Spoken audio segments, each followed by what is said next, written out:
Aron mapabot ang mga mahinungdanong impormasyon na hitungod sa science and technology ngadto sa mga hilit nga dapit, ilabi na sa mga probinsya, naglusad ang Department of Science and Technology og digitized library o gitawag nga Starbooks. Usa sa mga nakabenepisyo sa maong kahimanan ang dakbayan sa Tagbilaran, probinsya sa Bohol. Kini abli sa tanang tinun-an lakip na ang mga hamtong nga interesado nga mogamit nini. Karong buntaga sayranta ang epekto nini ilabi na sa mga tinun-an kauban ang ilang opisyal sa DOST Bohol dinhilang sa GMA Regional TV Live. Isgutan ta karong buntaga makapuso kining digital platform sa Department of Science and Technology nga ubay-ubay gyud ta og makatunan DOST Starbooks. Baka uban nato Assistant Provincial Director sa DOST Bohol, Meljun Signe. Mayong buntag, Sir Meljun. Welcome sa GMA Regional TV Live. Kumusta ka karong buntaga, sir?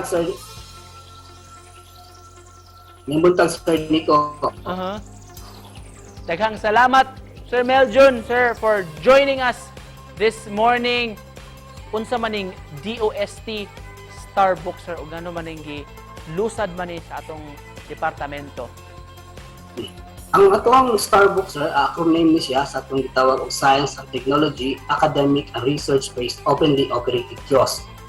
Gimugna ni siya, develop sa ato ang Science and Technology Information Institute, mao ang information arm sa DOST system aron sa pagpaabot sa publiko sa mga science and technology information. All ages din, sir, ang pwedeng makapahimos sa ato ang Starbooks. Dili lang man kini para sa pagtudlo sa tumang estudyante nun, doon naman po ni livelihood videos aron paghatag og oportunidad ngadto sa mga ginikanan nga gustong makakuha og ideya unsaon pagsugod sa negosyo sama sa meat processing, napod tayo mga vegetables processing, candle making. Sample lang na siya sa mga livelihood videos na pwede nila makita dito. Then naapod ni siya usa ka component sa atong Starbooks kanang gitawag na to for disaster preparedness. Mga videos gihapon na sila nga maghatag na to og kaalam no unsaon na to pag-andam sa atong kaugalingon sa panahon nga adunay umaabot nga bagyo, linog o sa pang mga sakuna. Unsa ang pag-avail sa kuan, sir, kining sa Starbooks? Unsa man to ni pag-access ini? Sa pamaagi, sir, nga sa kada probinsya doon naman tay provincial centers no sa DOST. Ato lang ipadangat ang ato ang request dito sa opisina. Ato ang ibutang o install nato ang database sa Starbooks ngadto sa kung nana sila yung mga existing computers dito sa ilang lugar, sa ilang eskwelahan or sa LGU bakaha o sa mga private institutions no nga gusto maka-avail sa itong programa, ato lang ni siyang i-download and i-install ngadto sa ilang existing computer unit. Sa advantages nga nakita nimo, sir, nga ani na to pamaagi na karon gi-digitize na? So usa sa dakong advantage ani, sir, is ang dali usayon nga pag-access nato sa mga impormasyon nga sa ato ang sitwasyon nga naa sa kabukiran, nihit or wala kulang jud ang ato ang mga pamaagi no sa pag-access ani nga mga klase sa impormasyon. Karon tungod kay mabit-bit naman nato ang mga libro, mga materials na gikan sa library sa ato ang Science and Technology Information Institute, mapaabot na nato og dali na nato nga makita ang mga impormasyon nito labi na sa science and technology nga mao gayud ang punto aron ma-encourage nato atong mga estudyante nga mokuha og mga science and technology courses. Sir, was ma-down sa termino na, sir, ma-download or makuha na ninyo sa ka computer unit, for example, sa ka facility, mag-need ba ng internet access? Dili na, sir. Kung mabutang na nato ni sa ka computer unit, stand-alone ni siya, ma-access na to ang mga information bisan offline. Wala tayo internet connection di require. Then karon naa naman pud tay available nga mobile app. Kani atong mobile app nimo nag-require di siya og internet connection. At kung mga areas nga doon na internet, madali na lang nilang ma-access pod ang sulod sa atong Starbooks through the mobile app.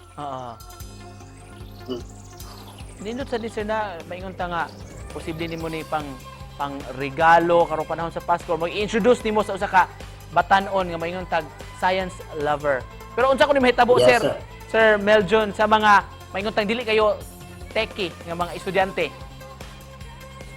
Kuan, muna siya sir, tungod kay doon na naman sila access, no, bisan to, dili nila linya ang science and technology, pero tungod doon na naman sila access sa information about science and technology, makainggan nyo, makahatag din nila og interest. Additional question lang kuno diri sir. Usa kuno kalainan sa Google o sa Starbooks ka mag-search, sir? Ang kalailan nila sir, ang Google is worldwide doon ginang coverage, no. Then ang atuwa sa Starbooks sir, pari ka mag-search, kung na siya, ang mga information na to tanan na ay gikan gid na siya sa mga published authors, sa to mga partner institutions na trusted ang ilang mga validated ang atong mga informations nga naa diha. Interesting sir daw. Hinaot nga makapapukaw ni sa curiosity sa itong mga kabatanunan o sa ilang desire to learn more about science and technology. Just to close this, Sir Meljon, mensahe ni mo sir sa atong mga nagtan-aw ron, labi na mga batanon sir nga interesado sa science and technology. Padayon sa pagduki-duki o pagtuon kapag sa science and technology, no, kay aron kamumunggod nga adunay mga interest niya na adunay mga mamugna nga mga ideya niya puhon na makahatag o solusyon sa mga problema gipang-atubang sa atong nasod o bisan sa inyong tagsa-tagsa ka panimalay. So bisan asa aduna may science and technology bisan sa atong pangapanimalay, aduna may science and technology involved. So kung naana mo ana nga linya, ipadayon lang na ninyo aron makatabang sa inyong pamilya o puhon niya kung maabot na sa panahon nga kamo na po daw maabot sa kolehiyo, makagraduate, then makahuman og eskwela, makapanarbaho, kamo na po ang makahatag og higayon aron makatabang pod sa ato ang nasod. Very well said. Walang sir. Nindot kay nga mensahe. Og thank you so much for joining us this morning. Pagpaambit kabahin sa DOST Starbooks. Mga kapuso, Assistant Provincial Director sa DOST Bohol, si Sir Meljon Signe. Daghang salamat Sir Meljon ug Merry Christmas. Daghang salamat Sir Nico. Merry Christmas po.